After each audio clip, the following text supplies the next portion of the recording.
नमस्कार, मैं हूं आशीष अग्रवाल और आप देख रहे हैं एएनबी न्यूज का खास कार्यक्रम राष्ट्र धर्म। प्रधानमंत्री नरेंद्र मोदी ने हिमाचल चुनाव से पहले एक बार फिर बहुमत की सरकार बनवाने की बात पर जोर दिया। उनका कहना है कि अस्थिर सरकारों से देश आगे नहीं बढ़ पाया, लेकिन अब देश में स्थिर सरकार है। उत्तर प्रदेश और उत्तराखंड की तरह हिमाचल की जनता ने भी स्थिर सरकार बनाने का प्रण ले लिया है। बता दें कि पीएम मोदी की हिमाचल रैली के बीच बारिश ने खलल डाल दिया, जिसके कारण पीएम का दौरा रद्द हो गया और उन्हें वर्चुअली कार्यक्रम से जुड़ना पड़ा। देश में एक तरफ जहां विपक्ष एकजुट होकर 2024 में सत्ता परिवर्तन की कोशिशें कर रहा है, वहीं दूसरी तरफ पीएम का ये कथन एक बड़ा इशारा कर रहा है, जिसके बाद सियासत के बाजार में कई तरह की अटकलों का दौर जारी है। सवाल यह है कि क्या प्रधानमंत्री मोदी विपक्ष के एकजुट होने से पहले ही जनता को ये बात कहकर कुछ बड़ा समझाने का प्रयास कर रहे हैं?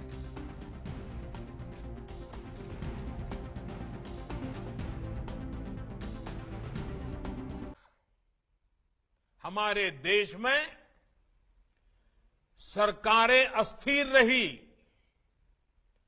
किसी को बहुमत नहीं था, मिलीजुली सरकारें थी।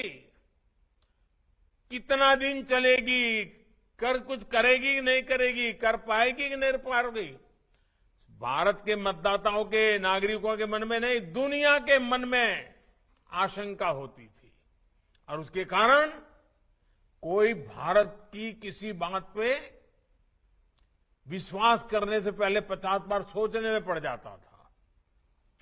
लेकिन 8 साल पहले 2014 में आप सब जागरूक मतदाताओं ने, मेरे हिमाचल के मतदाताओं ने दिल्ली में मजबूत स्थिर सरकार दी। सबकी सब लोकसभा की सीटें हिमाचल ने जीत करके दी, 14 में दी, 19 में दी। और उसका परिणाम है कि दिल्ली में स्थिर सरकार बनी। उस स्थिरता के कारण नीतियों में भी स्थिरता आई, वर्क कल्चर में भी स्थिरता आई। बदलाव के लिए एक मजबूत फाउंडेशन तैयार हो गया और उसी के कारण भारत का सामान्य नागरिक भी आज शासन व्यवस्था पर भरोसा करता है, सरकार पर भरोसा करता है। वैसे ही दुनिया भी हम पर ज्यादा भरोसा करने लगी है।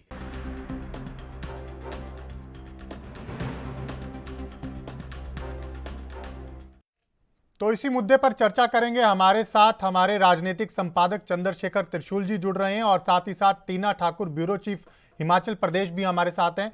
सबसे पहले टीना जी, आप ही के पास आना चाहूंगा। आज जिस तरीके से प्रधानमंत्री ने बड़ा संदेश देने की कोशिश की है, क्या कुछ सुगबुगाहट जो है वो हिमाचल की सियासत में देखने को मिल रही है? जी बिल्कुल। जो हिमाचल दौरा था प्रधानमंत्री नरेंद्र मोदी का, बारिश के कारण वो हो नहीं पाया, लेकिन वर्चुअली उन्होंने संबोधित किया और बड़ी उम्मीदें उन्होंने हिमाचल की जनता को दी थी। जो हिमाचल में अगर सरकार व्यतीत होती है और अभी की बात करें तो काफी जो केंद्र ने एक वीआईपी स्टेट की तरह हिमाचल को ट्रीट किया है।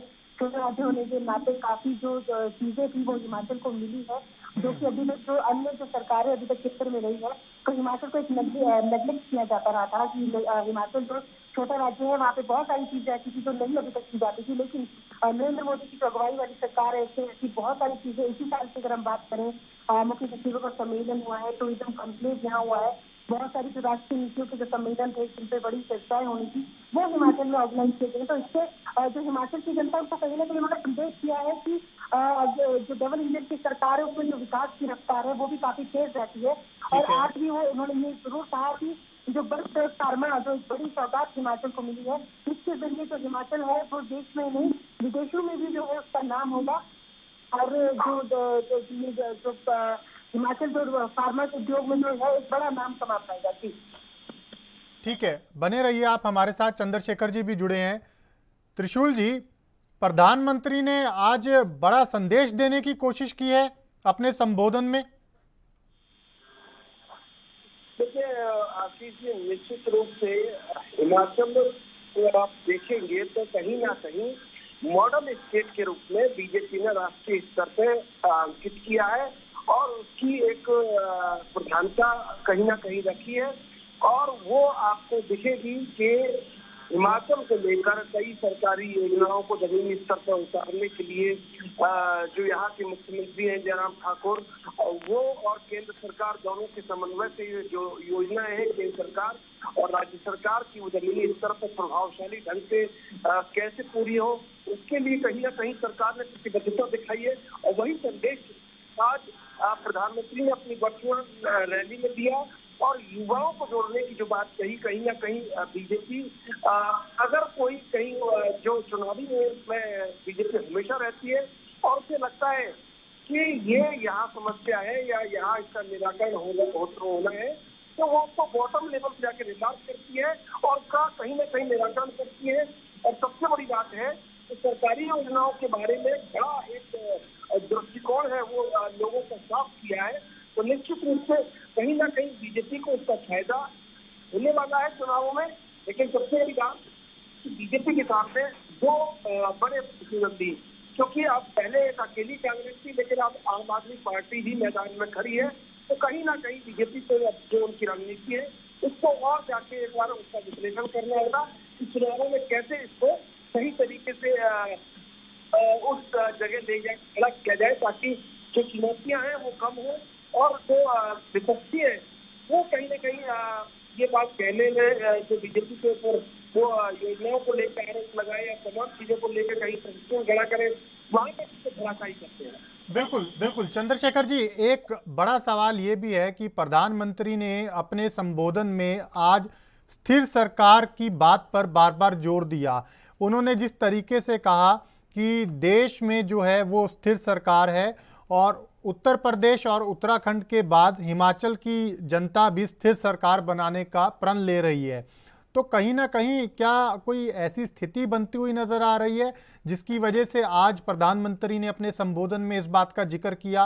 क्या जिस तरीके से अभी आप भी कह रहे थे कि इस बार त्रिशंकु मुकाबला हो सकता है क्योंकि आम आदमी पार्टी ने एंट्री की है, अभी तक हिमाचल में कांग्रेस वर्सेस बीजेपी होता था, तो ऐसा तो नहीं कि कहीं त्रिशंकु विधानसभा की अभी से सुगबुगाहट या आसार नजर आते हों जिसके चलते प्रधानमंत्री ने हिमाचल की जनता को एक संदेश देने की कोशिश की है?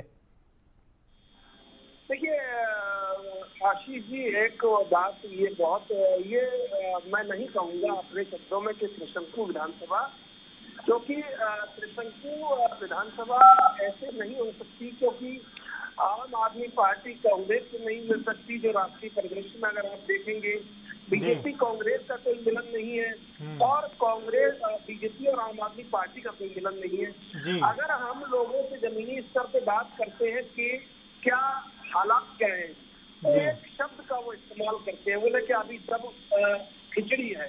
तो ये जो खिचड़ी निकल के आ रहा है हिमाचल के चुनावों में, ये कहीं ना कहीं आम आदमी पार्टी को उत्साहित कर रहा है, कांग्रेस को एक जगह खड़े रहने पर और मुस्कुराने पर कहीं वो विवश कर रहा है। लेकिन अगर संकट में डाल रहा है तो बीजेपी को डाल रहा है, क्योंकि बीजेपी ये नहीं चाहेगी कि कहीं ना कहीं खिचड़ी बने, क्योंकि बीजेपी चाहेगी कि बहुत एक लैंडस्लाइड विक्ट्री दर्ज की जाए, क्योंकि जिस तरह सरकारी योजनाओं को जमीनी स्तर पर बीजेपी ने केंद्र सरकार के माध्यम से और समन्वय से कहीं ना कहीं फलीभूत किया है, तो निश्चित रूप से बीजेपी ये चाहेगी कि हिमाचल में लैंडस्लाइड विक्ट्री हो। लेकिन जब लोग कहते हैं कि खिचड़ी, तो कहीं ना कहीं चिंता में डाल देने वाला है चुनाव को लेकर। ठीक है, आप बने रहिए हमारे साथ। टीना जी, आप लंबे समय से हिमाचल को कवर कर रही हैं, कई सरकारें आपने देखी, कई चुनाव देखे, लेकिन आज ये सवाल इसलिए क्योंकि जिस तरीके से प्रधानमंत्री नरेंद्र मोदी ने अपने संबोधन में कहा है कि हिमाचल की जनता ने प्रण ले लिया स्थिर सरकार का, तो इसको लेकर कहीं ना कहीं जो राजनीतिक चर्चाएं हैं वो एक बार फिर से शुरू हो गई हैं। आप इसको कैसे देखते हैं, क्योंकि इस बार आम आदमी पार्टी की भी एंट्री होने के बाद किस तरह से चुनावी समीकरण जो है वो आप लोगों को नजर आ रहा है? देखिए, हिमाचल में जो इस बार है चुनावी समीकरण काफी अलग है। जिस तरह से अभी तक चुनाव होते आए हैं जैसी स्थितियां नहीं है, ये कांग्रेस खुद भी मान रही है, भाजपा सब भी मान रही है, क्योंकि कांग्रेस के सामने सबसे बड़ी जो अभी चुनौती है वो अपनी ही गुटबाजी और नेतृत्व की जो सरकार है वो है। तो उसी को लेकर जो भाजपा है वो लगातार जो एक आप ये बोल सकते हैं कि वो मानसिक तौर पे जो है वो एक दबाव बनाने की कोशिश में है विपक्ष के ऊपर की वो कहीं नहीं है, और जो भाजपा है वो वापसी कर रही है सत्ता में। तो ऐसे में जो आज मंडी में जो रैली थी वहां से एक चुनावी शंखनाद मोदी जी का माना जा रहा था कि नरेंद्र मोदी यहाँ पे चुनावी शंखनाद हिमाचल के विधानसभा चुनावों के लिए करेंगे, लेकिन वो आ नहीं पाए। लेकिन उन्होंने अपने भाषण में जरूर ये स्पष्ट किया कि हिमाचल में भी एक सरकार की जरूरत है, और उन्होंने बार बार इस बात पे जोर दिया कि केंद्र में जिस तरह सरकार है, अगर हिमाचल में भी भाजपा की सरकार होगी तो किस तरह से अभी उन्होंने काफी अपनी उपलब्धियां गिनाई। तो उन्हीं उपलब्धियों के आधार पर उन्होंने कहा कि अगर भाजपा की सरकार रिपीट होती है, यहाँ पे दोबारा से बनती है, तो वो जो विकास की जो रफ्तार है उससे एक नई दिशा मिलेगी, और जो हिमाचल है वो नहीं उड़ेगी तो कॉन्फिडेंस। तो आप ऐसे भी देख सकते हैं कि जो विपक्ष है उसको एक चुनौती, अभी बड़ी चुनौती वो नहीं दे पा रहा है। अगर हम आम आदमी की पार्टी की बात करें, पहला वो चुनाव यहाँ लड़ने जा रही है और अभी फिलहाल बड़ी चुनौती नहीं देते हुए दिख रही है। तो ऐसे में जो भाजपा है वो कहीं ना कहीं आश्वस्त तो नहीं करेंगे, लेकिन कहीं ना कहीं मुझे मन बनाती है कि हिमाचल में वो जो सत्ता है वो हासिल वापिस करेगी, और यहाँ पे जो मुझे रिपीट होगा। आपको मैंने पहले भी कहा कि हिमाचल में आज तक ऐसा नहीं हुआ, इसीलिए बार बार कह रही हूँ कि इस बार चुनाव वैसे नहीं है जैसे अभी तक होते आए हैं। असल में इस बार परिस्थितियां काफी बदली हुई हैं, और ये बात इसलिए भी मैं कह रही हूँ क्योंकि भाजपा की जो अभी 2014 के बाद, अगर हम 19 के बाद की बात करें, जो 19 के बाद दूसरी बार केंद्र में सरकार चुनकर आई है, जो वो सरकार चुनकर आई है उसने जब हिमाचल को है एक जो छोटा राज्य होने के बावजूद उसको एक विकसित स्टेट की तरह ट्रीट किया। हालांकि यहाँ की जो जनता है जो वो मान रही थी कि आज कोई बड़ी घोषणाएं होंगी, आगामी विधानसभा चुनावों को लेकर कुछ जो बड़ी चीजें हैं वो हिमाचल की जनता को कुछ मिल सकती है, लेकिन ऐसा तो नहीं हुआ। लेकिन मोदी जी ने ये स्पष्ट जरूर कर दिया है कि हिमाचल में भी जो है भाजपा वो सत्ता में वापसी करेगी, क्योंकि यहाँ की जो जनता है अगर उसको विकास चाहिए और वो चाहती है कि केंद्र से लगातार वित्तीय और अन्य जिस तरह की जो सहायता अभी तक केंद्र करता है वो कंटिन्यूसली वैसे ही चलती रहे, तो यहाँ पे भी उनको जो है भाजपा की सरकार बनानी होगी। तो भाजपा कहीं ना कहीं आश्वस्त अभी नजर आ रही है, क्योंकि विपक्ष एक कड़ी चुनौती जो अभी मैं कहें कि वो अभी तक नहीं दे पा रहा है, जो अभी तक देखा जाता था। अभी ये चुनाव काफी अलग है 2017 के चुनाव से, अगर हम बात करें 2017 तक के चुनाव की। जी चलिए, बहुत शुक्रिया आप दोनों का, जिस तरीके से आपने दर्शकों को पूरी जानकारी दी कि अभी हिमाचल में चुनावी समीकरण दरअसल हैं क्या।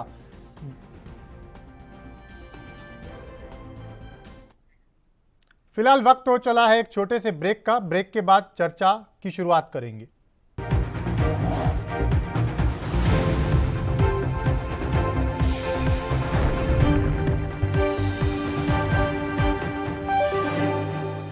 ब्रेक के बाद स्वागत है आपका। सीधा चलेंगे अपने 3 खास मेहमानों के पास। हमारे साथ चर्चा में करण नंदा, प्रदेश प्रवक्ता बीजेपी, जुड़ेंगे, साथ ही साथ विजय डोगरा, प्रदेश प्रवक्ता कांग्रेस, और पंकज पंडित, आम आदमी पार्टी से। आप तीनों का बहुत स्वागत है। सबसे पहले मैं डोगरा साहब आप ही के पास आऊंगा।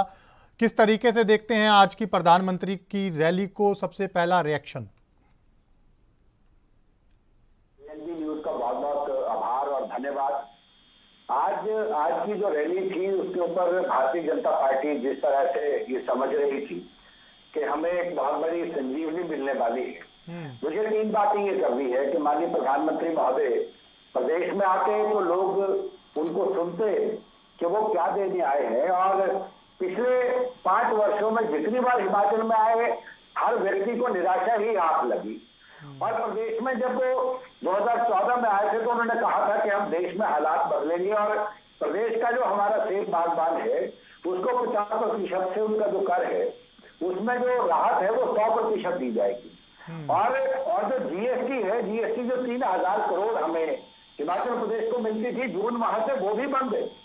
और सबसे बड़ी बात ये थी कि जो ओल्ड पेंशन स्कीम पे माननीय मुख्यमंत्री जी ये कह रहे थे कि प्रधानमंत्री जी से बात होगी इस विषय पे और वो कुछ कहेंगे, उन्होंने ओल्ड पेंशन स्कीम पे तो कोई बात तक नहीं की। और जिस तरह से 65,000 करोड़ के निवेश की बात, 69 नेशनल हाईवे की बात यहाँ हिमाचल प्रदेश में हुई थी 2014 से लेके आज दिन तक, धरातल पे कोई भी नेशनल हाईवे हमें नजर नहीं आ रहा है। और ये कहना कि प्रदेश में जिस तरह का माहौल यहाँ पे बना है, मैं ये समझता हूँ कि आज आज लोग अब बहकावे में आने वाले नहीं है। और जो प्रदेश की हमारी जनता है, क्योंकि ये तो देवस्थली है हिमाचल प्रदेश, और ये जो देवभूमि है, इस देवभूमि में झूठ का छलावा बड़ी देर नहीं चलता है। और भारतीय जनता पार्टी तो पहले दिन से लेकर आज दिन तक 4.5 साल से सिर्फ ये कहती रही कि केंद्र की बड़ी बड़ी योजनाओं का यहाँ विस्तारीकरण हुआ है, यहाँ पे बहुत पैसे का निवेश हुआ है। आज 65,000 करोड़ का कर्जा हिमाचल प्रदेश पे है, और जिस आर्थिक मंदी से हिमाचल प्रदेश गुजर रहा है, हर व्यक्ति की नजरें माननीय प्रधानमंत्री जी की तरफ रहती। जब भी वो प्रदेश में आते हैं, वो आते तो कम से कम लोग अपने मुखारबिन से उनको सुनते, लेकिन वर्चुअल इस बैठक में भी, और जिस तरह का आलम आज ये देखा गया कि कुर्सियां वहां पे खाली थी, और जिस तरह की अव्यवस्था का एक बहुत बड़ा नमूना यहाँ देखने को मिला है। और सरकारी दोहन, सरकारी पैसे का जिस तरह से दोहन इस रैली के लिए जो युवा रैली के रूप में यहाँ दिखा रहे थे, ये एक बहुत बड़ा आर्थिक संकट हिमाचल प्रदेश में, और उसके ऊपर और आर्थिक संकट आज जो हुआ है। आज इतनी बसें, सरकारी बसें, आज लोगों को इस बारिश के मौसम में कहां से अपने स्थान तक जाने के लिए भी आज बसें नहीं थी। इस तरह का जो माहौल है, मैं समझता हूं कि भारतीय जनता पार्टी है जो सपने देख रही है, अब ये सपने हैं। और कांग्रेस पार्टी ये कहना चाहती है कि हम लोग तो पहले दिन से लेकर आज दिन तक ये कहते रहे कि इस प्रदेश में ये जो प्रदेश के बेरोजगार युवा हैं, वो वहां से कहते हैं कि मैंने प्रदेश के बेरोजगार युवाओं को कोई रोजगार देने की मैंने बात की है। लेकिन आज ये पता लग रहा है कि कल की कैबिनेट की बैठक में जिस तरह से शिक्षा वीरों की बात हुई है, हम तो पहले दिन से ये कह रहे थे कि एक अग्निवीर का ये एक बांध छोड़ रहे हैं, उसके बाद हर विभाग में कोई शिक्षा वीर होंगे, कोई पानी वीर होंगे। इस तरह का जो छलावा युवाओं के साथ हो रहा है, ये हिमाचल की जनता सहन नहीं करेगी। और दूसरी बात मुझे ये कहनी है कि आज शेख आसमान जो 2014 से माननीय प्रधानमंत्री जी की तरफ देख रहे थे, आज उनको भी निराशा लगी है। और ये जो आर्थिक संकट है, जीएसटी के ऊपर जो हमारा व्यय बनता है प्रदेश का, वो भी हमें नहीं मिल रहा है। अगर इस तरह की राजनीति अगर ये केंद्र की सरकार और प्रदेश की ये जो डबल इंजन की सरकार है, मैं समझता हूं कि इससे विफल सरकार आज दिन तक हमने नहीं देखी। और मात्र कोरी घोषणाएं पिछले 4.5 साल से यहाँ पे हो रही है। और अब चुनाव का समय है, और लोगों को अब बहकाने और बरगलाने का जो काम भारतीय जनता पार्टी कर रही है, इस प्रदेश का प्रबुद्ध नागरिक, प्रबुद्ध मतदाता अब इनके झांसे में आने वाला नहीं। और दूसरी तरफ महिला सशक्तिकरण की ये लोग बात करते हैं। आज कहाँ है महिला सशक्तिकरण? महिला सशक्तिकरण को अगर तरजीह दी तो वो कांग्रेस ने दी, और कांग्रेस ने तो हर वर्ग को साथ लेके चलने की बात की है। यहाँ आज हर वर्ग सड़कों पे है, चाहे वो किसी भी अपने नेता तो साथ आ नहीं रहे। डोगरा साहब, अभी यही तो चर्चा हो रही थी ब्रेक से पहले कि कहीं ना कहीं नेतृत्वहीन जो है वो स्थिति बनी हुई है कांग्रेस के अंदर भी। ठीक है, भले ही हाईकमान ने जिम्मेदारी दे दी है नेताओं को, लेकिन कोई भी किसी का नेतृत्व मानने के लिए तैयार नहीं है। ये तो समस्या बनी हुई है। खैर, मैं लौटूंगा आपके पास, अभी मुझे डोगरा साहब के पास जाना है। पंकज पंडित जी, आज बड़ा संदेश देने की कोशिश की है हिमाचल की जनता को प्रधानमंत्री ने। आम आदमी पार्टी के लिए क्या कोई इससे खतरे की घंटी माना जाए? क्योंकि सीधी बात कही है कि हिमाचल की जनता ने प्रण ले लिया स्थिर सरकार का। मुझे लगता है कि आज की जो रैली थी, इस पर पूरे प्रदेश में और चुनावों का दौर है, और हमने पहले कहा था कि अब बातों का दौर खत्म हो चुका है। अब माननीय मोदी जी यहाँ आए हैं, निश्चित तौर पे वो नहीं आ पाए मौसम की खराबी की वजह से, लेकिन उन्होंने वर्चुअली संबोधित किया। पूरे प्रदेश की जनता चाह रही थी कि वो कुछ मुद्दों पे बात करते, लेकिन बड़े दुख से कहना पड़ रहा है कि उनके संबोधन में आज प्रदेश का सबसे बड़ा मुद्दा रोजगार और महंगाई, ये दोनों ही उनके संबोधन से पूरी तरह से गायब।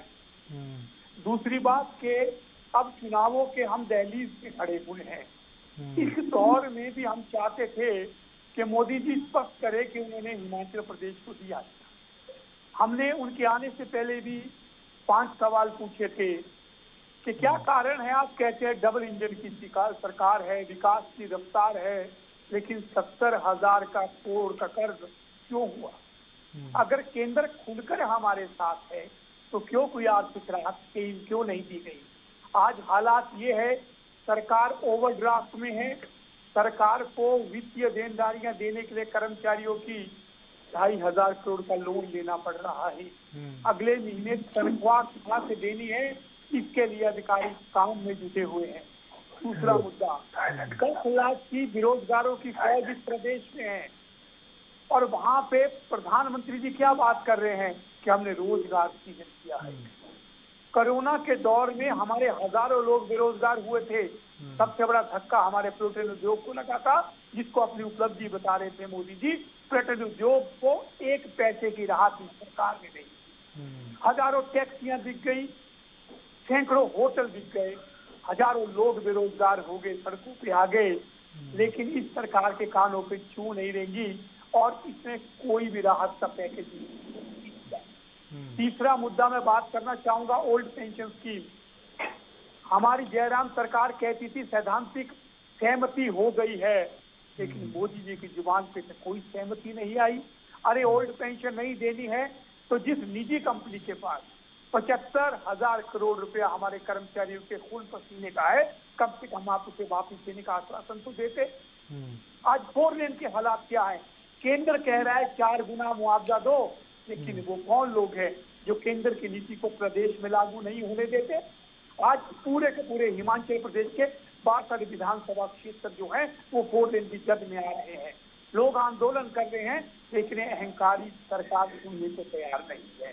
शिक्षा स्वास्थ्य के हालात, मोदी जी ने कहा हमने मेडिकल कॉलेज दिए हैं, आप रोज पढ़िए 4-4 किलोमीटर, कांधे पे मरीजों को उठा के लाया जा रहा है। आपकी सीटी स्कैन मशीनें खराब पड़ी है, एक भी मेडिकल कॉलेज में स्टाफ नहीं है। जब भी एमसीआई आती है तो चंबा से ट्रांसफर टांडा होती है, टांडा के डॉक्टरों को भेजा जाता है, सिरमौर भेजा जाता है एमसीआई की आंखों में धूल झोंकने के लिए। और हमारे ग्रामीण क्षेत्र में तो इससे भी बुरे हालात है।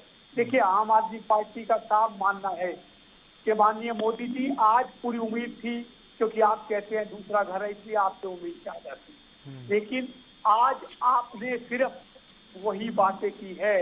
एक आपने हवाई बातें की है, तर्क संगत एक भी बात नहीं थी। आपने तो महंगाई पर जवाब नहीं दिया, रोजगार पर जवाब नहीं दिया, ओल्ड पेंशन पर जवाब नहीं दिया, बागवानों पर जवाब नहीं दिया। अब प्रदेश की जनता इन चुनावों में आपको अपना जवाब सुनाएगी। आपने ठीक किया माननीय जयराम। लौटूंगा आपके पास। करण नंदा जी, जवाब दे दीजिए।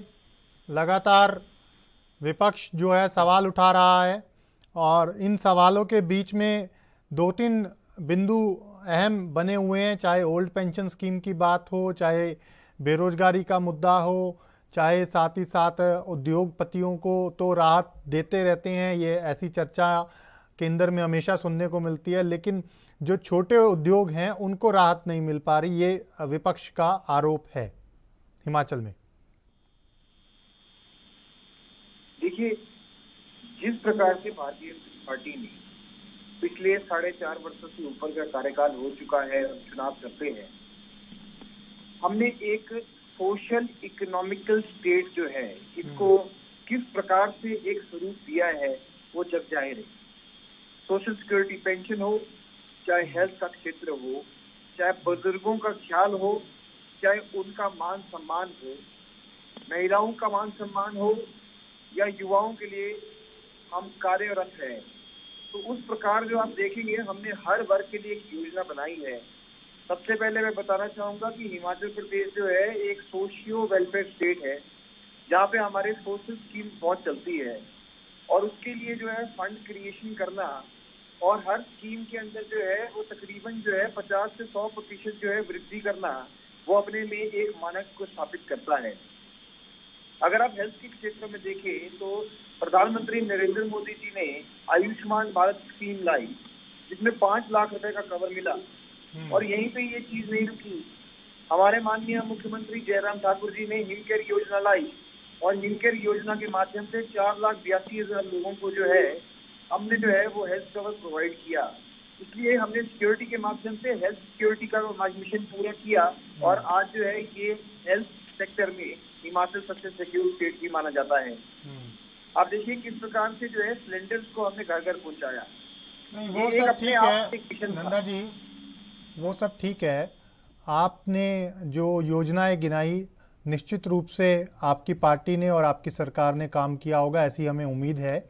लेकिन विपक्ष लगातार सवाल उठा रहा है और मुझे लगता है कि विपक्ष से ज़्यादा जनता को अब जवाब देने का समय है, क्योंकि जब कहते हैं चुनाव में आप लोग जाते हैं, विपक्ष को तो पूरे 5 साल आप आरोप प्रत्यारोप का सिलसिला चलता रहता है, जवाब देते रहते हैं, लेकिन चुनावी जो समर होता है वो जनता को जवाब देने का समय होता है।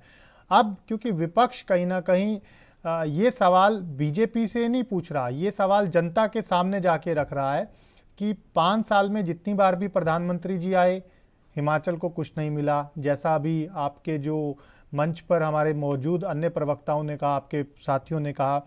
दूसरा ये कि ओल्ड पेंशन स्कीम बड़ा मुद्दा है, कहीं ना कहीं आश्वासन दिया गया था कि उसको लेकर शायद कुछ प्रधानमंत्री जी बोलेंगे, लेकिन उसके ऊपर चर्चा नहीं हो पाई, ये भी विपक्ष एक सवाल उठा रहा है। उसके बाद जो प्रदेश के ऊपर कर्जे की बात है वो लगातार बार बार आ रही है। तो इन तमाम जो ये ऐसे सवाल हैं जो शायद चुनावी सवर्ण में बड़े मुद्दे रहने वाले हैं, बड़ा मुद्दा बनने वाले हैं, इनको लेकर क्या कहेंगे? देखिए, आज से पहले जो है वो ओपीएस कोई मुद्दा नहीं था और 1 महीने में ओपीएस आकर एक मुद्दा बन गया। ठीक है, तो क्या जनता नहीं देख रही है कि ये एक चुनावी समर के अंदर एक दिन को पैदा किया गया है? आऊंगा डोगरा जी अभी आप पे। पार्टी जो है जो एक मुद्दा विहीन हो जाती है तो ये मुद्दे ढूंढती है और केंद्र स्तर पे इस मुद्दे को मुद्दा बनाया गया। 2004, 2008, 2013 इसमें सभी में जो है अमेंडमेंट हुई ओपीएस को लेकर और ओपीएस को जो है वो हिमाचल प्रदेश में और केंद्र में लागू किया गया। तो हिमाचल प्रदेश के उस टाइम के मुख्यमंत्री वीरभद्र सिंह जी थे, प्रधानमंत्री अटल बिहारी वाजपेयी जी थे। तो इन्होंने जब कमेंट्स मांगे तो यहाँ पे पॉजिटिव कमेंट्स किए आए थे कि ओपीएस को जो है ये रोल बैक करना चाहिए। और उस टाइम जो है आपकी जो वृद्धि है वो हमारे एम्प्लॉइज की जो स्कीम्स है उसके अंदर वृद्धि जो है वो 30% की सैलरी की वृद्धि हुई थी। और ओपीएस अपने आप में एक एक्ट है। आप देखिए, भारतीय जनता पार्टी जो है वो सिर्फ बयान दे के जनता को गुमराह नहीं करती है, वो कर्म करती है और कर्म से जो है आपको एक फलस्वरूप जो है एक वास्तुकार की तरह एक मूर्त को आगे रखती है।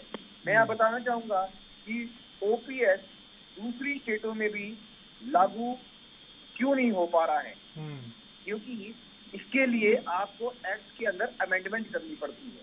अगर छत्तीसगढ़ और राजस्थान में कांग्रेस विराजमान है तो ओपीएस क्यों नहीं लागू कर पा रही है? क्योंकि उसके अंदर इनको सुप्रीम कोर्ट में जाके ये अपील कर रहे हैं कि एक्ट में अमेंडमेंट करें। तो एक पूरा प्रोसीजर है जिसको फॉलो करना पड़ता है और इसमें जितनी भी आपकी स्टेट्स है सबके रिव्यूज मांगे जाएंगे। और अगर सब स्टेट्स को लगता है कि ओपीएस लागू करना चाहिए, क्योंकि ओपीएस में जो फाइनेंशियल डेफिसिट है, जो लॉस हो रहा है एक्सचेकर को, वो बहुत बड़ा है। तो क्या स्टेट उसको उठाने के लिए अपनी कंडीशंस को और ज्यादा ग्रीवियंस में डाल सकती है? तो इतने बड़े माध्यम से मैं आपको बताना चाहूंगा कि ओपीएस पे बीजेपी कमिटमेंट इसलिए नहीं कर रही है क्योंकि ये बहुत बड़ा मुद्दा है। पर हमने एक हाई पावर कमेटी का गठन किया है, उसके रिव्यूज इकट्ठे किए जा रहे हैं। हो सकता है किसी एम्प्लॉय को मुद्दा चाहिए, किसी को नहीं चाहिए, हो सकता है इस लेवल पे राजनीति हो रही हो। उसके बाद उसके जो कमेंट्स है वो केंद्र में भेजे जाएंगे और केंद्र से इसके ऊपर स्वीकृति मिलने के बाद जो है नेक्स्ट एक्सरसाइज शुरू होगी। तो ये रही ओपीएस की बात। ठीक है नंदा जी, अब एक आज का सवाल, क्योंकि हम बात आज की रैली से जोड़कर ही कर रहे हैं, तो आज की रैली से जुड़ा सबसे बड़ा सवाल, प्रधानमंत्री नरेंद्र मोदी ने वैसे तो अपने भाषण के दौरान हिमाचल को लेकर काफ़ी चर्चाएं की, लेकिन सबसे बड़ी और सबसे अहम बात जो राजनीतिक गलियारों में चर्चा का विषय है वो ये था कि उन्होंने कहा कि उत्तर प्रदेश और उत्तराखंड की तरह हिमाचल की जनता ने भी स्थिर सरकार बनाने का प्रण ले लिया है। प्रधानमंत्री नरेंद्र मोदी के मुंह से कही बात के बहुत मायने हैं। उनको आज के दिन ग्लोबल लीडर माना जाता है। मोदी जो कहते हैं वो सिर्फ ना भारतीय जनता पार्टी के कार्यकर्ता फॉलो करते हैं, बल्कि बड़ी संख्या में जो भारत की जनता है उसके द्वारा भी समझा जाता है। अब सवाल ये है कि प्रधानमंत्री नरेंद्र मोदी स्थिर सरकार की बात कर रहे हैं, तो क्या इसके पीछे राजनीतिक उद्देश्य क्या था? स्थिर सरकार तो आपकी पहले से है और आपके नेता दावा कर रहे हैं कि हम रिपीट होने जा रहे हैं, कोई इफ एंड बट है ही नहीं। अगर इफ एंड बट नहीं है तो स्थिर सरकार कहाँ से सवाल आ गया? ये क्या कोई ऐसा इंटरनल इनपुट है जिसको लेकर प्रधानमंत्री चिंतित थे और उन्होंने अपने इस शब्दों के जरिए संदेश देने की कोशिश की जनता को? देखिए, भारतीय भारतीय जनता पार्टी का स्वरूप एक बहुत बड़ा स्वरूप निकल के आया है जी। और सबसे बड़ी चुनौती जो है भारतीय जनता पार्टी के जो आने वाली है वो चुनाव की है। और चुनाव में जो है वो जो एक स्थिर सरकार की बात हो रही है कि भारतीय जनता पार्टी एक ऐसी सरकार लाएगी जो एकता के स्वरूप में काम करती है, जैसे पूर्ण रूप से पहले भी थी। पर इसके अंदर जो स्थिरता की बात उन्होंने की है कि उनका मानना ये है कि एक सरकार 5 साल नहीं, 10 साल नहीं, कम से कम 15 साल के लिए होनी चाहिए। और इन्होंने एक मॉडल स्टेट जो है गुजरात को भी उसका बनाया है। तो स्थिरता सरकार की वो ये बेस करते हैं कि 5 से 10 साल आगे की सोच रखने वाली सरकार की उन्होंने बात की है। और यही प्रधानमंत्री जी, अमित शाह जी और केंद्र नेतृत्व में नड्डा जी, इन सबकी सोच यही है कि एक के बाद एक फिर से भाजपा सरकार बने, जिससे एक स्थिरता से एक प्रदेश को गति मिले और गति आगे बढ़े, जिससे डेवलपमेंट जो है उसको जो है और ज्यादा तीव्र गति से चलाया जा सके। तो उनका मानक स्थिरता का यही था। चलिए ठीक है। पंकज पंडित जी, मायने समझ लिए आपने, नंदा जी ने समझा दिए स्थिर सरकार के मायने। अभी प्रयास मत कीजिए, नंदा जी ये कह रहे हैं 10 साल और सरकार चला लेने दीजिए हमें हिमाचल में। देखिए, मुझे लगता है कि किसी भी राजनीतिक दल को सपने देखने का पूरा अधिकार है। नंदा जी भी सत्ता में है, कोशिश करे वापसी की, लेकिन आज की रैली ने बता दिया है कि युवाओं का मोह भंग हो चुका है।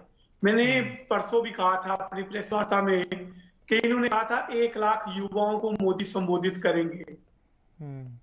तो मुझे उस लाइन से बड़ा दुख हुआ, काश ऐसा लिखा होता कि मोदी जी 1 लाख युवाओं को रोजगार देंगे, तो मैं ज्यादा उसका स्वागत करता।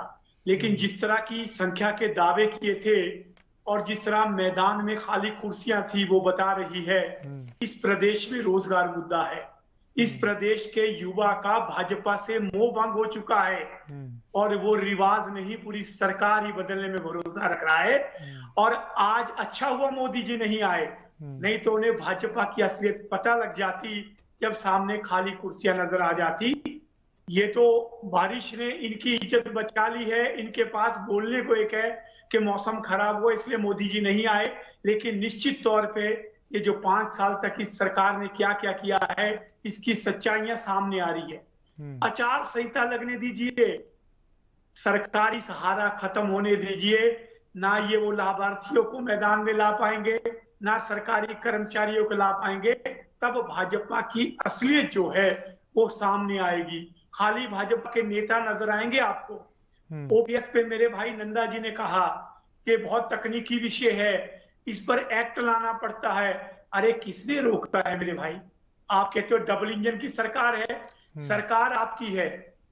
दिल्ली में भाजपा है, हिमाचल में भाजपा है, यहाँ तक कि संगठन भी आपका है। नड्डा जी हमारे यहाँ से हिमाचल प्रदेश से, जो आपके राष्ट्रीय अध्यक्ष है। अगर आपको कर्मचारियों का दर्द महसूस होता तो आप ऐसा नहीं कहते राजनीति की। अगर इस पे राजनीति आप लोग कर रहे हैं, क्यों मुख्यमंत्री को मजबूर होकर विधानसभा के बाहर आकर के आश्वासन देना पड़ा? और वो आश्वासन झूठा क्यों है? कितनी बार आपने कर्मचारियों से वार्ता की, हर बार उन्हें आपने धोखा दिया है। देखिए, अभी भी मौका है आचार संहिता लगने के लिए, अभी भी 10-15 दिन है। आप बोलिए अपनी डबल इंजन सरकार को, उनकी आंखें खोलिए कि कर्मचारियों को उनके अधिकार दीजिए। अरविंद केजरीवाल जी ने साफ कह दिया है, चाहे कर्मचारी केंद्र का हो, प्रदेश का हो, ओल्ड पेंशन सबका अधिकार है। आप बता रहे हैं फाइनेंशियल डेफिसिट की बात कर रहे हैं। मुझे एक बात बताइए, क्या कर्मचारी ने अपना अंशदान देना बंद कर दिया है? क्या सरकार ने 14% अपना हिस्सा देना बंद कर दिया है? इसी के आधार पे तो ओल्ड पेंशन दी जाती है। जब ये दोनों चीजें, ये दोनों खर्चे बरकरार हैं, तो आप आइए लायबिलिटी कौन सी है जो और बढ़ेगी सरकार की? सरकार 14% हिस्सा अपना दे रही है, किसको दे रही है? एक निजी कंपनी को। पहले सरकार कर्मचारियों के पैसे की देखभाल करती थी, अब आप 16 करोड़ रुपए देके एक निजी कंपनी को उसका दे रहे हैं। ओल्ड पेंशन स्कीम हो, रोजगार हो, 4 लेन मुद्दा हो, सब पे आप लोगों का सच्चाई लोगों के सामने आ गई है। आचार संहिता लगने दीजिए, उसके बाद मैदान में नजर आएगा कि कि आपका रिवाज किस तरह से बदलेगा। अच्छा, एक चीज़ है पंडित जी, क्योंकि लगातार एएनबी न्यूज़ की टीम भी हिमाचल के चुनावी क्षेत्रों में काम कर रही है, जो हमारे ग्राउंड रिपोर्टर्स हैं वो लगातार अपना इनपुट भेज रहे हैं। एक बात निकलकर सामने आ रही है आम आदमी पार्टी से जुड़ी हुई भी, कि जितनी चुनौती देने की ज़रूरत थी बीजेपी को आम आदमी पार्टी के द्वारा, उतनी शायद अभी नहीं मिल पा रही है। ठीक है, आप लोगों ने एंट्री की है, आपका एक तरीके से पहला हिमाचल प्रदेश में ये चुनाव है जिसमें इतनी ताकत झोंकी जा रही है आम आदमी पार्टी के द्वारा, लेकिन चुनौती बावजूद इसके अभी भी उतनी नहीं मिल पा रही जितनी उम्मीद थी। क्या कारण है इसके पीछे? निश्चित तौर पे आपकी इस फीडबैक के लिए आभारी रहूंगा। देखिए, कोई भी नया दल जब आता है तो सबसे बड़ी चुनौती होती है जनता के बीच स्वीकारता और जनता का भरोसा जीतना। और विशेषकर हिमाचल प्रदेश जैसा राज्य जिसमें 50 सालों से बारी बारी की सरकारें चल रही हो, मैं आपके चैनल में पूरी जिम्मेदारी के मानता हूं कि ये बहुत बड़ी लड़ाई है और बहुत बड़ी जिम्मेवारी है। हिमाचल प्रदेश में इस बारी बारी की सरकार को खत्म करने के लिए हमें और अधिक मेहनत करने की आवश्यकता है और हम कर रहे हैं। ठीक है, हमने इसी में पहल करते हुए 4 सीटें हमने घोषित की है अपनी। अतिशीघ्र हमारी बाकी जो लिस्ट है वो भी जनता के बीच आने वाली है। और सबसे अहम चीज, हम कल हमारी door to door guarantee program launch हो रहा है और हमारी गारंटी देने का तरीका बिल्कुल अलग है कांग्रेस भाजपा से। हम मात्र मंच पे खड़े होकर गारंटियां नहीं देते हैं, हम हर घर में जाएंगे, हर गारंटी कार्ड को देंगे, उसकी रजिस्ट्रेशन होगी, हमारी ऐप के माध्यम से पूरा आंकड़ा होगा और हम एक एक आदमी से बात करेंगे। अभी देखिए, आप हमारा कैंपेन चलने दीजिए, 2 माह का समय है, हम जो आपकी सोच है उस पर पूरा खरा उतरने का प्रयास करें। चलिए ठीक है। डोगरा जी, नंदा जी ने अंतिम जो अपने कमेंट्स थे उसमें 2 ही बातें प्रमुख रूप से कही हैं। पहला, जो उन्होंने कहा कि प्रधानमंत्री ने जो स्थिरता की बात करी है वो उनका लॉन्ग विजन है, यानी कि गुजरात मॉडल को मान लीजिए, जो बीजेपी अभी तक वहाँ पर काम कर रही है, बीजेपी सत्ता में है, और निश्चित रूप से इसी बात के ऊपर कहीं ना कहीं बीजेपी जो है वो अब ये प्रयास कर रही है कि हिमाचल में अगला 5 साल के लिए नहीं बल्कि अगले 10 साल के लिए सरकार लाने का काम किया जाए। मैं ये समझता हूँ कि ये समझना और ख्याली पुलाव बनाना वो तो कोई भी व्यक्ति, राजनीतिक दल है, हम लोग अपनी अपेक्षा से हम लोग काम करते हैं। लेकिन जहां तक 2 बातें बड़ी मुख्य हैं, इसमें ये कहा गया कि गुजरात मॉडल की बात हुई और मैं 2021 नवंबर में गुजरात में ही था और अहमदाबाद से लेके 85 किलोमीटर का सफर मैंने किया और उस समय जब मैंने गुजरात मॉडल देखा तो मुझे ये समझ आया कि मोदी जी किस गुजरात मॉडल की बात करते हैं। हर 2 किलोमीटर के बाद ढेर के अंबार लगे हुए थे गंदगी के। वहां सड़कों की जो हालात थी उस 85 किलोमीटर की, उसमें उन सड़कों को देख के लगता था कि इस हिंदुस्तान का क्या हश्र होने वाला है। अगर इस तरह का गुजरात मॉडल अगर इन्होंने दिया है तो मैं ये समझता हूं कि इस तरह का गुजरात मॉडल हिमाचल प्रदेश को नहीं चाहिए। और हिमाचल प्रदेश में जब जब कांग्रेस की सरकारें रही, चाहे सड़कें हो, चाहे शिक्षा का मंदिर हो, चाहे स्वास्थ्य हो, उसके ऊपर कांग्रेस ने काम किया है। और कांग्रेस मूल रूप से सैद्धांतिक तौर पर ये कहना चाहती है कि अगर इस तरह के गुजरात मॉडल की बात यहाँ पूरे हिंदुस्तान में हो रही है और किस स्थिरता की बात कर रहे हैं, क्या इनकी सरकार अस्थिर थी हिमाचल प्रदेश में? डबल इंजन की सरकार, जो लोग 2017 से लेके 2022 आ गया और चुनाव 1.5 महीने बाद चुनाव होने वाले हैं और उस समय भी अगर माननीय प्रधानमंत्री ये चिंता दिखा रहे हैं कि हम एक स्थिर सरकार देना चाहते हैं, इस तरह की सरकार अब प्रदेश को नहीं चाहिए।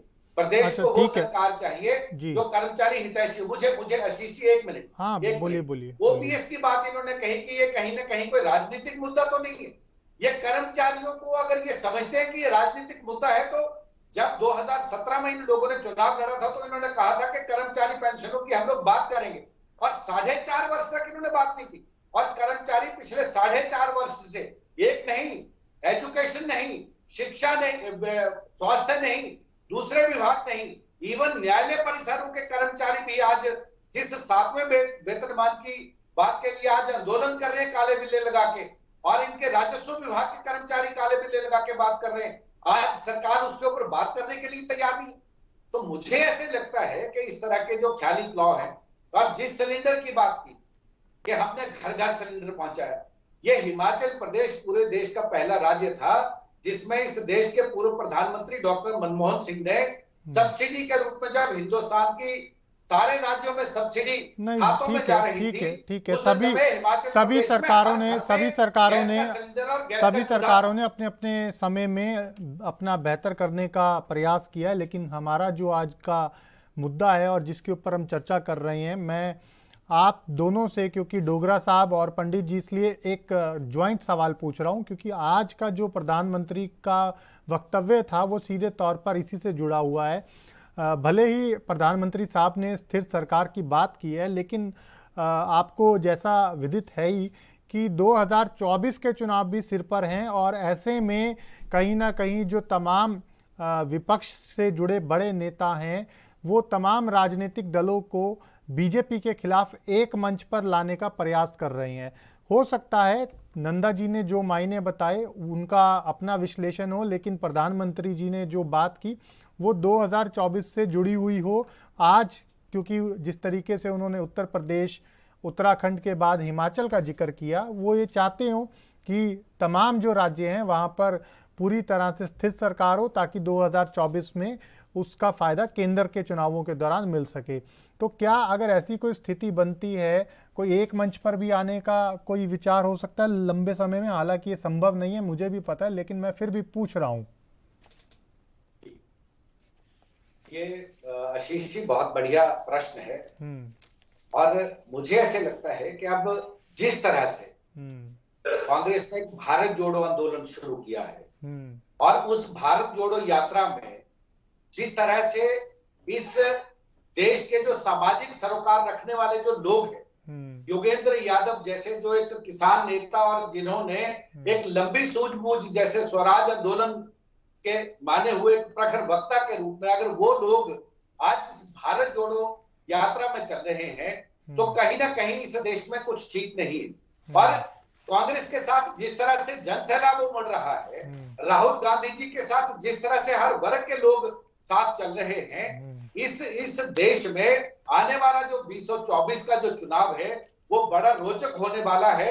और ये भली भांति हर व्यक्ति को पता है कि जो देश की एकता और अखंडता को बचाए रखने वाली जो अच्छी सोच की जो ताकतें हैं, उनको एक मंच पे आके अब इस देश को बचाने के लिए इकट्ठा होना पड़े। चलिए ठीक है, एक बार मैं पंडित जी से भी इसी बात की मैं जवाब ले लेता हूँ, प्रतिक्रिया ले लेता हूँ। पंडित जी, संभावनाओं की होती है, और राजनीति में कब क्या कोई संभावना हो इस पर टिप्पणी करना उतना आसान नहीं होता है।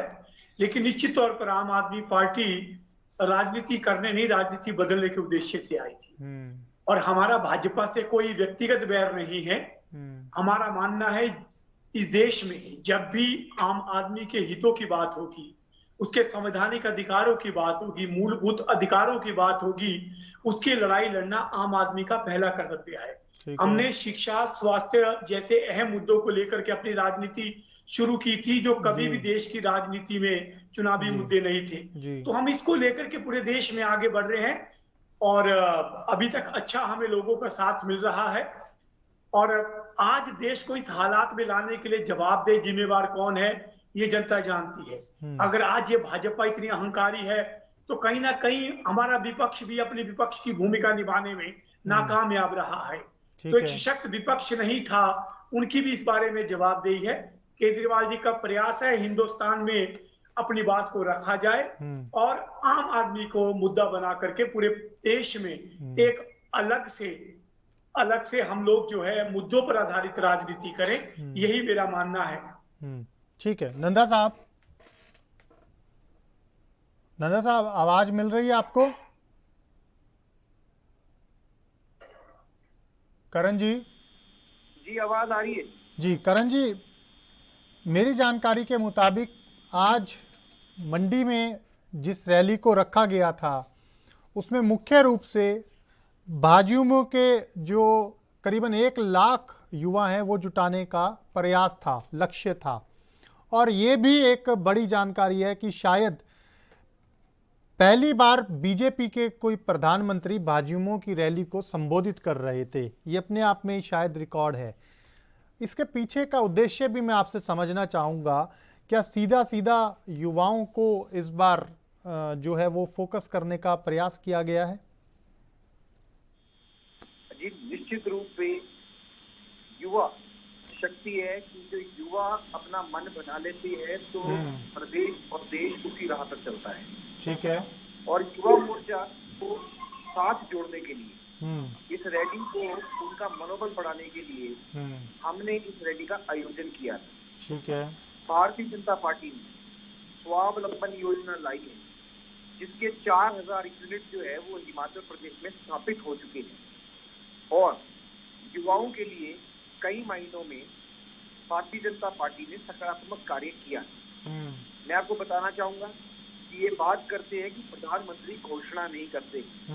जब प्रधानमंत्री लगातार वर्षों से काम करते हैं तो उनको घोषणा की आवश्यकता नहीं है।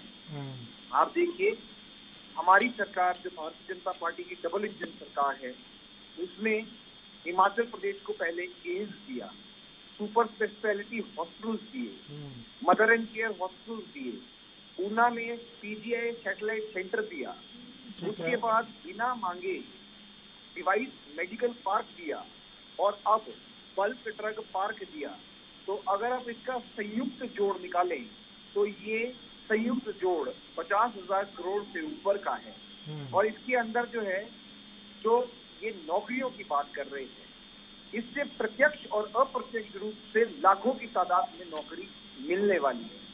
और मैं आपको ये बताना चाहूंगा कि हमारी सरकार ने आउटसोर्स और रेगुलर नौकरियों के माध्यम से 1,60,241 नौकरियां अभी तक प्रदान कर चुके हैं और अभी एनटीटी की नौकरियां भी खोली है, जिसका मानदेय 9,000 रुपए होने वाला है। आप हमारी कैबिनेट रीडिंग निकालें तो चाहे हमारी आईपीएस इंडस्ट्री है, चाहे एचआरटीसी है, चाहे पीडब्ल्यूडी है, चाहे अन्य महकमे भी है, तो उसमें जो है हमने बड़ी संख्या में नौकरियां प्रदान करी है। तो जो सरकार लगातार 12 महीने के लिए 365 दिन काम करती है तो उसको एक रैली में आकर घोषणा की आवश्यकता नहीं होती। वो तो सिर्फ लोग लगाने के लिए जो है, कांग्रेस अपने कार्यकाल में भी घोषणा करती थी और अन्य पार्टियां भी अपने कार्यकाल में करती थी। पर मैं आपको बताना चाहूंगा कि इनका जोड़ अन्य पार्टी देखे और कम्युनिटी जो इसका टोटल आता है उस पे भी फोकस करे, नहीं तो अपना चश्मा बदले। ठीक है।